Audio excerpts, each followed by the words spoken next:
वंदे पुरुषोत्तमम्। आज हम परम प्रेममय श्री श्री ठाकुर अनुकूल चंद्र जी के विवाह और प्रजनन प्रसंग के बारे में चर्चा रखेंगे। आज हम दाम्पत्य जीवन में स्वामी के स्त्री के प्रति व्यवहार कैसे रहेगा उसके बारे में ठाकुर के क्या बोला गया है वही आलोचना रखेंगे। श्री ठाकुर बोलते हैं, स्त्री के प्रति या सहोधर्मिणी के प्रति स्वामी के भी एक स्नेहल श्रद्धा जैसे रहे। हर एक के व्यक्तित्व का एक मर्यादा है।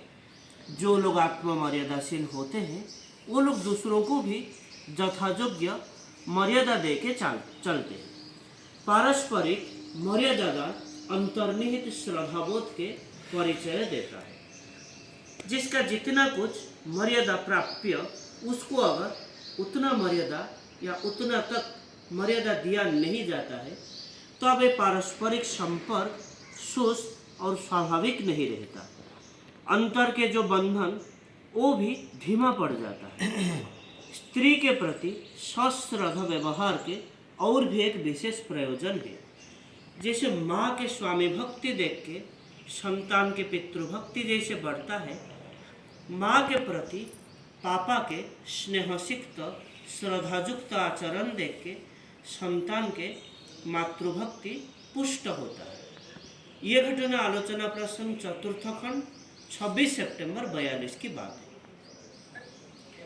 फिर एक जगह पे परम प्रेम से ठाकुर बोलते हैं, स्वामी स्त्री के अंदर इतना गंभीर और निविड़ संपर्क, वहाँ भी स्वामी अगर स्त्री के साथ सम्मान योग्य दूरत्व बजाय रख के नहीं चलता है, वहाँ स्त्री कुछ दिन बाद स्वामी को तुच्छ ताच्छिल्य जैसे करना शुरू कर देता है। इसीलिए स्वामी स्त्री के अंदर एक सम्मान योग्य दूरत्व जहाँ रहता है वहाँ दाम्पत्य प्रणय और पारस्परिक श्रद्धाबोध अपरिहार्य हो जाता है। फिर श्री ठाकुर को पूछा गया है, स्त्री अगर स्वामी के प्रति दुर्व्यवहार करता है तो स्वामी को कैसे चलना चाहिए? स्त्री के दुर्व्यवहार में स्वामी को कैसे चलना चाहिए?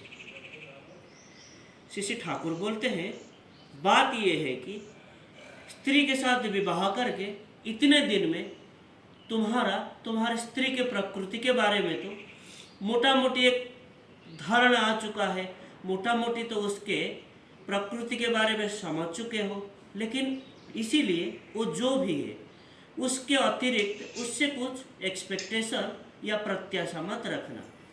तुम खुद को उसके दुर्व्यवहार के लिए हमेशा प्रस्तुत रखना, लेकिन अंदर ही अंदर उसके प्रति कोई आक्रोश या गुस्सा भाव पोषण मत करना। उसको सहानुभूति के साथ उसको समझ के देखो। उसके जन्म, उसके कर्म, उसकी प्रकृति उसको ऐसे बना दिया है और वही उसको अवश्य भाव से चला रहा है।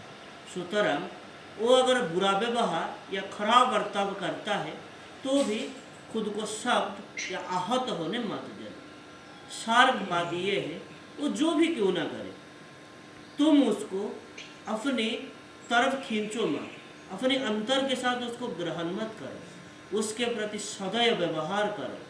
और अगर देखते हो उसके द्वारा उसका ये प्रकृति ज़्यादा बढ़ रहा है तो उसके प्रति इनडिफरेंट या उदासीन रहो। लेकिन जब प्रयोजन होता है बाह्यतः उसके थोड़ा रूढ़ हो सकते हो, लेकिन वो अभिनय में होना चाहिए। मन को उसके द्वारा अफेक्टेड या विचलित होने मत देना। मन को हर समय और भी बुरा व्यवहार के लिए तैयार रखना चाहिए और खुद को सौभाग्यवान माने करोगे कि वो और भी बुरा व्यवहार नहीं कर रहा है। और उसके प्रति एक तरह का उदारता, सहानुभूति, त्याग, तितिक्षा और ज्ञान की दृष्टि अगर तुम्हारे अंदर खुल जाता है तब देखोगे तुम्हारे मन में चोट कम लगेगा और तुम्हारी स्वास्थ्य विपन्न नहीं होगा। और तुम स्त्री के अगर कोई परिवर्तन होना होता है तो उसके जरिए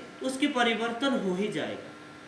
तुम्हारा स्त्री बुरा और तुम अच्छे हो या तुम खराब तुम्हारा स्त्री बुरा है, ये बात मुझे नहीं लगता। मुझे लगता है तुम लोगों के प्रकृतिगत सामंजस्य नहीं है, इसीलिए कोई किसी को बर्दाश्त नहीं कर पाता है। इसीलिए तुम हर तरह झगड़ा करते हो, हर तरह गालागाली करते हो। तुम अगर थोड़ा सा हिसाब करके चलो तो देखोगे बहुत हद तक सुफल ही मिलेगा।